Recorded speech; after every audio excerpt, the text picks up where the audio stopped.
Hey everyone, and welcome as we continue our study through the New Testament, and specifically now we are in First Corinthians, looking at the New Testament church. And in this letter, we're looking at a lot of the issues, a lot of the problems that Paul writes to the Corinthian church about in this first letter to them. And today we're going to hit the topic that really is kind of the subject matter of the whole letter, really, or most of it stems from this, and that is division in the church. And so that's what we're going to be looking at today. As always, I'll start off with, if you haven't subscribed to our channel, ask that you go ahead and do that. We're going to release these videos daily. And so this way you get alerted to them. You see the notifications. We try to do them first thing in the morning, every day. And so would appreciate it if you would subscribe to them. If you find these helpful, find these useful, then I ask that you share so we can continue to spread this, continue to grow what we're trying to do here in studying the Gospels this way. But as always, also I appreciate everyone who takes the time to watch. So looking at division in the church here, or divisions in the church, we're going to hit this in 1 Corinthians 1, verses 10 through 17. And he starts out, he says, I appeal to you, dear brothers and sisters, by the authority of our Lord Jesus Christ. He does this when a lot of his writings, he's letting them know, hey, this is done. What I'm writing is through the authority of Christ. To live in harmony with each other. He's like, I urge you to live with harmony. Let there be no divisions in the church. Rather, be of one mind, united in thought and purpose. Now, like I've talked about it before, this doesn't mean that people aren't going to have disagreements. Right? We're human. That's going to happen. There's going to be disagreements in church. It also doesn't mean that everyone should, when he says be of one mind, united in thought, verse, does not mean that everyone should look the same, be the same, act the same, have exactly the same beliefs about everything. That's a cult. All right. And so that's not what he's talking about either. But it's just that there should be this push for unity. Right? And there should be of one mind, and that is the mind of Christ, right?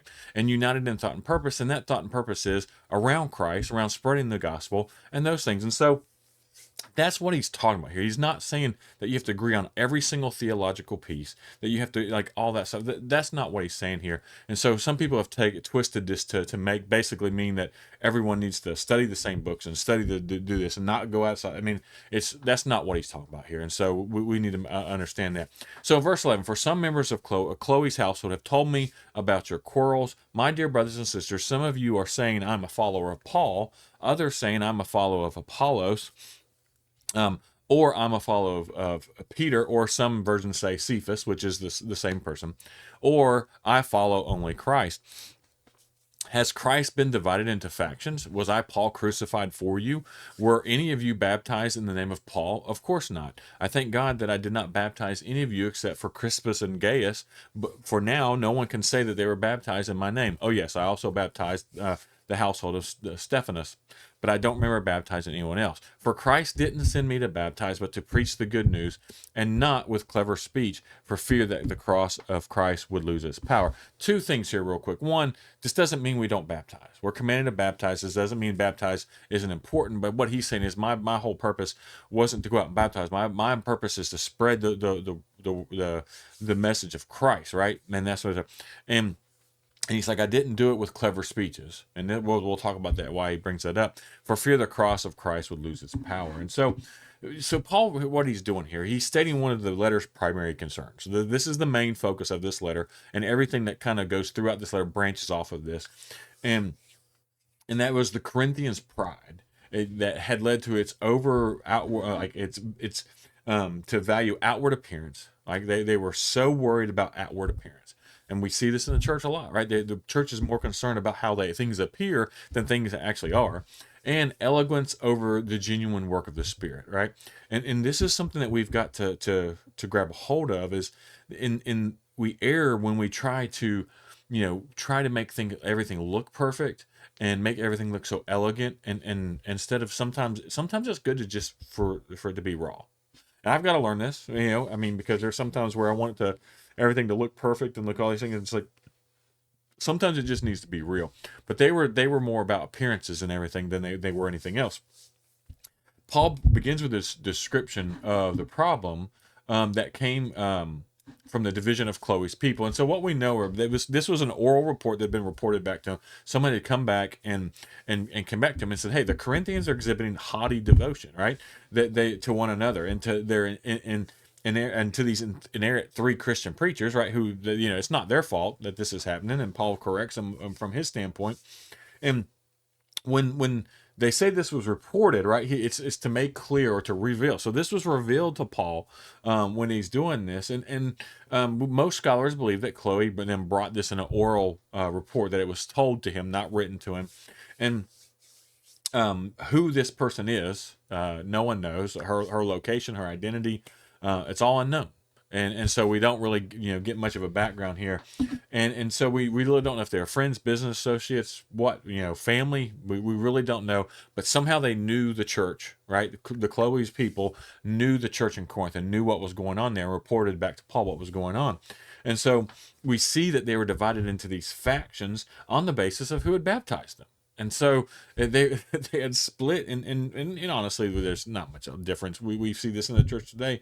We see a lot of churches that are the names are named after the people that who started it, because they split off from this person, when really we all should just be the church, right? We should just all be the church, and that's what we're called. The name doesn't matter, and so we should just be the church, and if you that's fine. If you want to be different names, that's fine. But we need to make sure we're not divided. That's one of the biggest problems we see, and something that I found.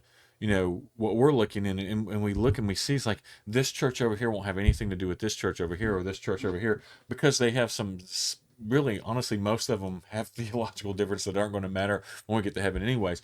And so it's like, and then even in some of the same denominations, like this church won't have anything to do with this church in the same denomination. It's like, why do we have this kind of division? Like, what makes us think that one church is better than the other church? We're all imperfect, we're all messed up, we're all, and so we need to drop this haughty attitude. And that's what he tells him, like, you're not better than anyone else. And so we need to catch into this. But anyways, their basis of division right here is based on who baptized them. And so we have Apollos, right? Paul knew Apollos, right? He knew that his skills, like rhetorical skills, his oratorical skills were very impressive, and that we know that the Corinthian church had received him gladly. We see that in Acts 18:24 through 19:1. Right, Cephas or Peter, or Caiaphas or Peter, is basically the Aramaic equivalent to Peter, and both names refer to Peter. This is Peter the apostle, so we know that. Unlike Paul, right? Peter was married and traveled to Corinth with his wife. I don't know how many people know that. All right, we're going to see that in 1 Corinthians 9:5. We'll hit on that a little bit, but I don't know how many people knew that Peter was actually married and traveled with his wife, and so it's an interesting thing that we'll see here. So you have Apollos, you have Peter, and you have one faction claiming loyalty to Paul, and then apparently one faction in Corinth, claiming to be above it all, more than likely it looks like, had the slogan "I follow Christ," which that is the correct the correct slogan. Don't know if their intentions were correct, but we're not 100% sure there. But it seems like they were trying to elevate themselves up above everyone else, saying, "Hey, I'm part of Christ."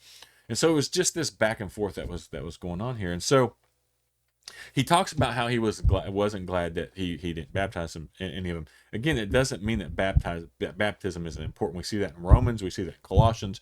Right, we're going to hit those books whenever those letters when we go through this. But in the end, it's subordinate to the proclamation of the gospel. Right, and now it is a response to the gospel, and it's something that we do. But overall, the gospel itself is the most important thing. Is more important than who baptized someone.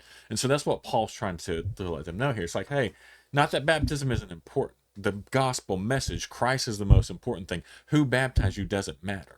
Right? It doesn't matter who it was. And he's saying, I'm glad I didn't, in the sense that it doesn't give any of you any more reason to be like, oh, well, I was baptized by Paul, and to elevate yourself. And so what he's saying here is that the Corinthians, right, need to center their lives around the gospel, not on various preachers in whom they can take pride in. And we've got to make sure we don't get caught up in this today. Well, I've seen this, man. It's like we follow preachers more than we do Jesus Christ himself. And we've got to be careful with that. I've seen it, as being a preacher's kid, I've seen this, repeatedly, where like a dad would come into a place and then he'd leave, and it's like everyone would leave, and it's like, what? That doesn't make any sense. And so we've got to make sure that our churches aren't built around the personalities of the preacher or pastor or a couple of people. It needs to be built around and have a solid foundation around Christ, because if it's built around a person, then it's eventually going to crumble, because we're imperfect. And so if you build something around an imperfect person, then eventually it's going to crumble. But if you build a solid foundation around Christ, then it shouldn't crumble, or at least not like what we see with a lot of churches. And so what we see with the division in the Corinth church can be healed if the Corinthians see the distinction between the world's wisdom and God's wisdom. Because right now they're leaning on the world's wisdom.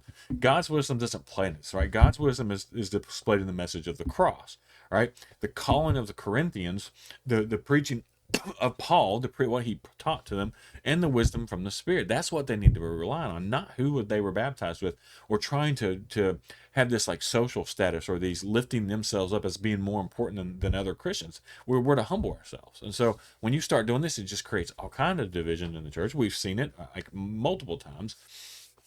And so we've got to stay away from this. And so one of the other things that we see, and this is why Paul references it, is the art of speaking, public speaking, right? Rhetorical persuasion is what it's referred to, was highly, being a very well orator. It was very highly valued in the Greek Greco-Roman world. And these professionals, right, they would frequent large cities like Corinth, giving impressive displays of their ability to entertain and instruct.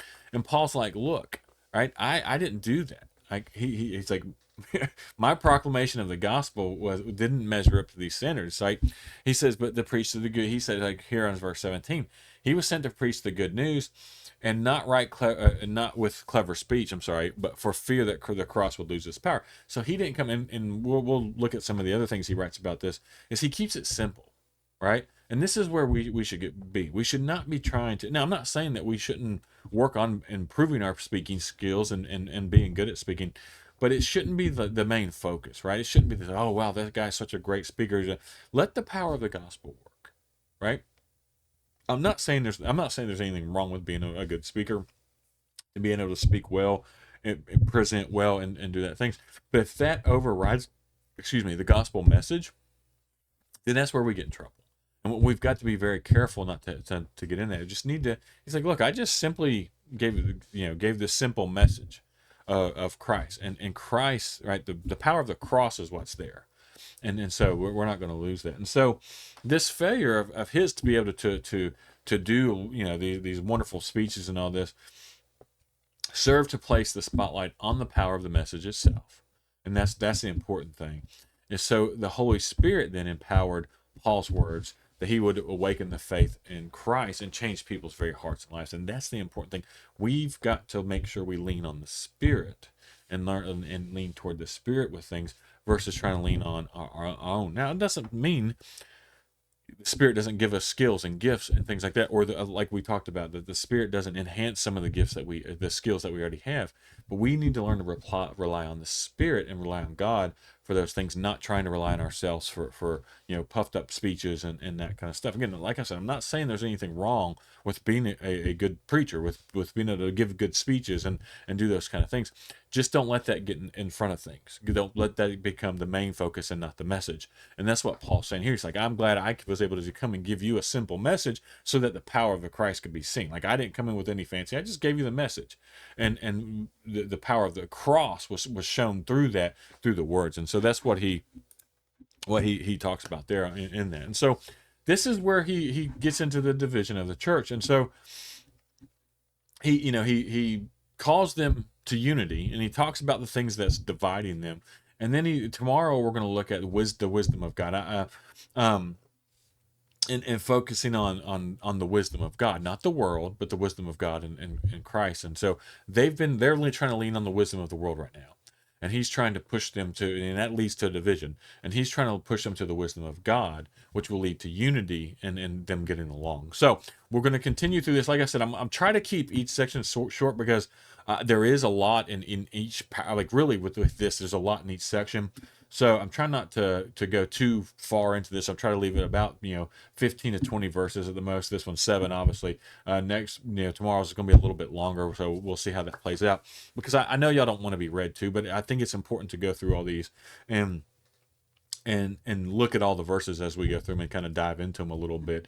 Because I think 1 Corinthians, there's a lot of meat here, and so I want to slow down and hit these as we go through it. But as always, I appreciate everyone who takes the time to watch these, and I hope y'all have a good day.